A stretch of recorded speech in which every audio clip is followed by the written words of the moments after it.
Now I'd like to help kick off the premiere of an exciting new comedy show, which you're all going to enjoy for a long, long time, starring Tom and Dick Smothers. Well, was that it? Yep, I like to hit 'em hard and get out quick. Tommy, that's a stupid song. I never heard of it. I don't know where you got it, but it's stupid. A man with an acoustic guitar stood in the middle of the national television stage. He sang a simple story about a captain leading his soldiers on a march, but hidden behind those lyrics was a message that caused a TV station to panic and decide to cut the entire segment. 10 years later, that same song would go down in the history books as one of the most daring protests ever to hit American airwaves.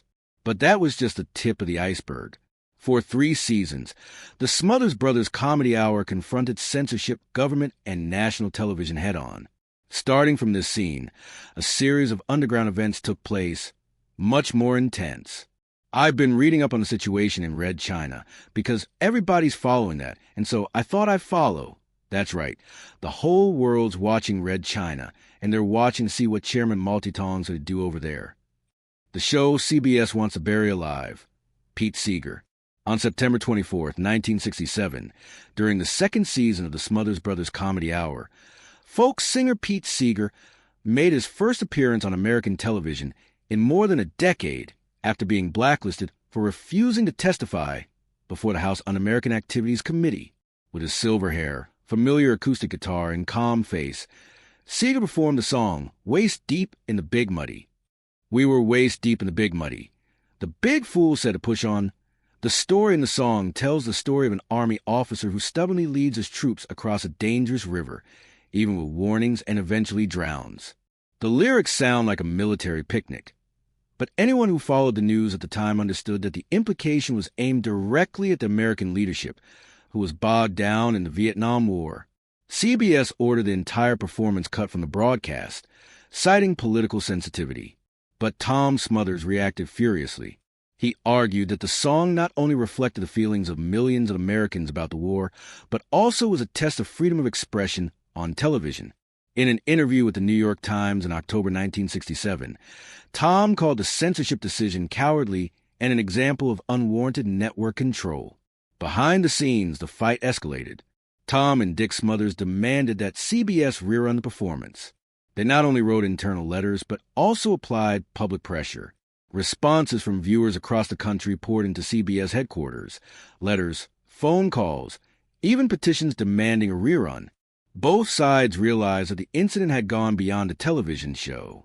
Nearly 5 months later, on February 18, 1968, Seeger returned and sang Big Muddy in its entirety on national air. This time, CBS caved to public pressure.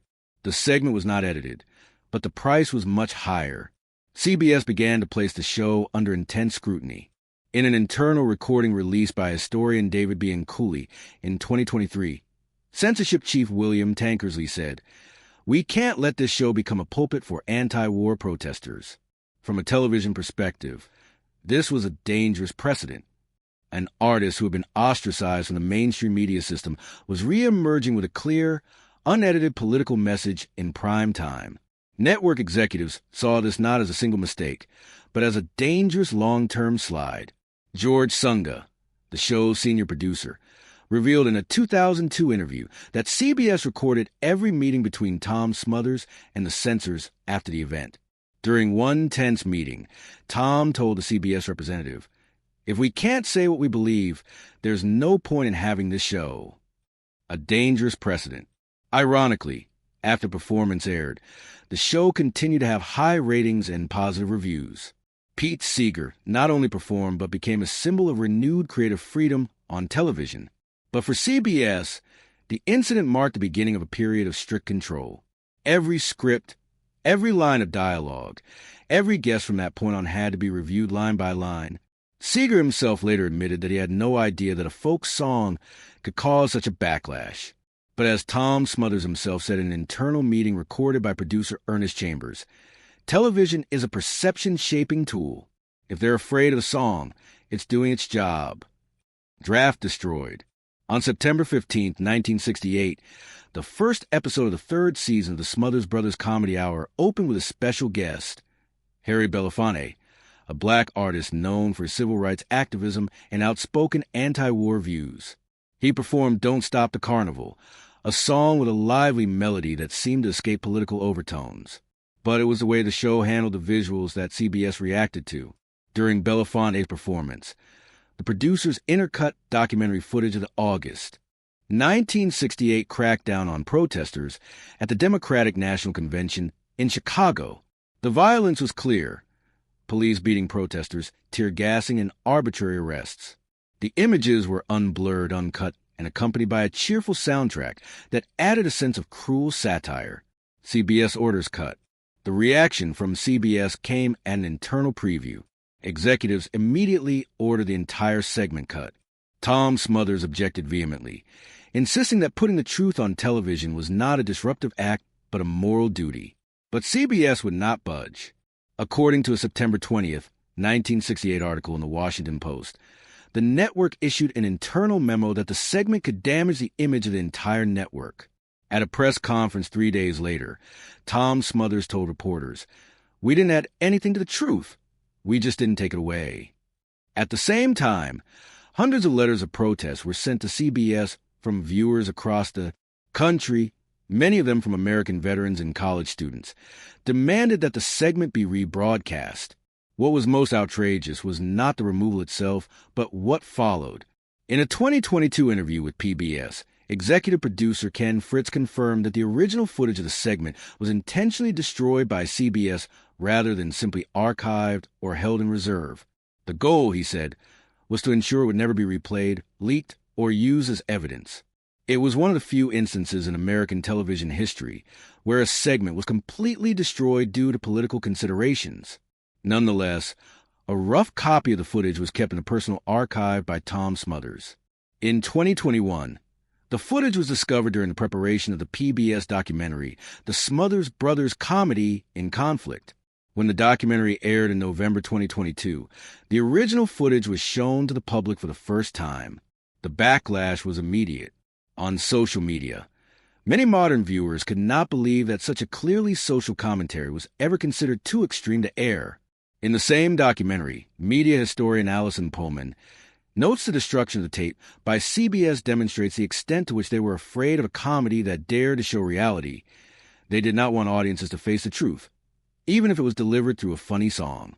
She also notes that this event can be seen as the culmination of the battle between television censorship and television artists who wanted to use their voices responsibly.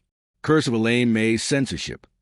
On November 10, 1968, during the 7th episode of Season 3, the Smothers Brothers Comedy Hour taped a special written and performed by comedian Elaine May. The segment had nothing to do with war protests or street violence. It was directed at CBS, and it never aired.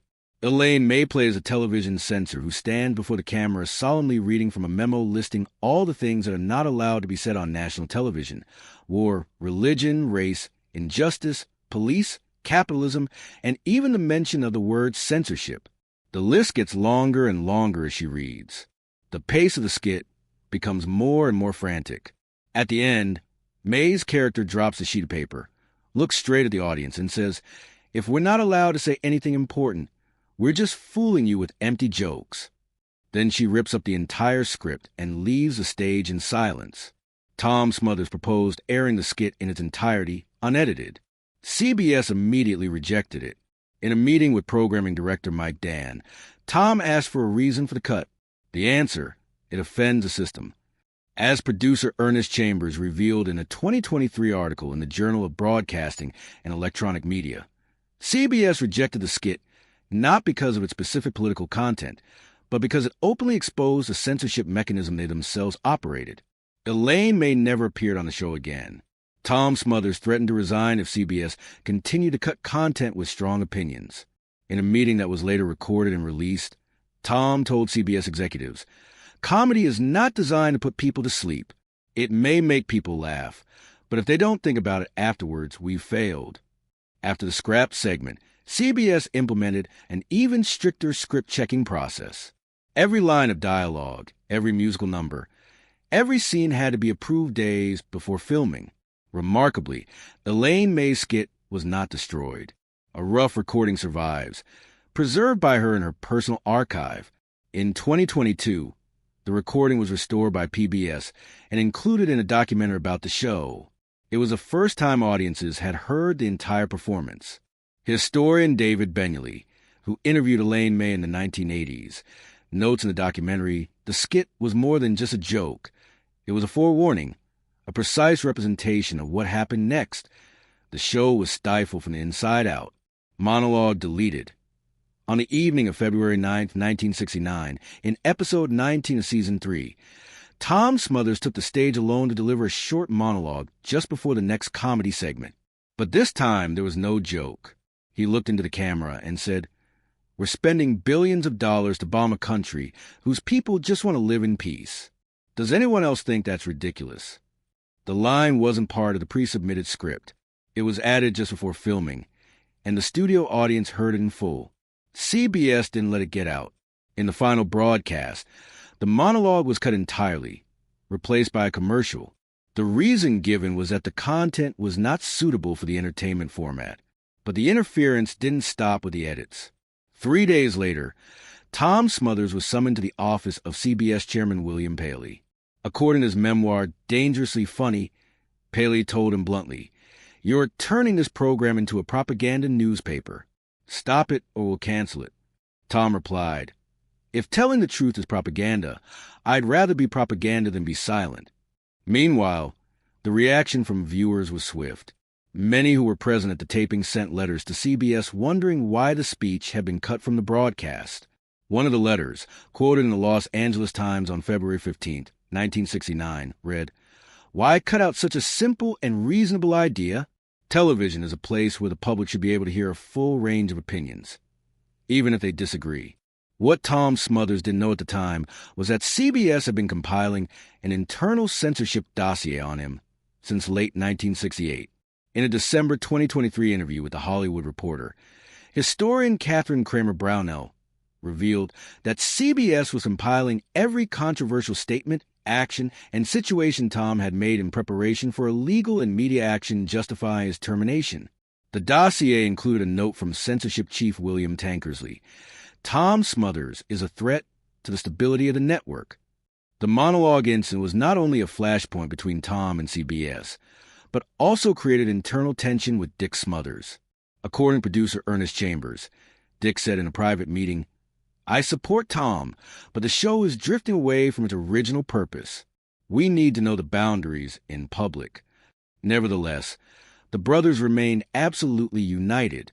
CBS canceled the show in April 1969. CBS made it official. The Smothers Brothers Comedy Hour was canceled.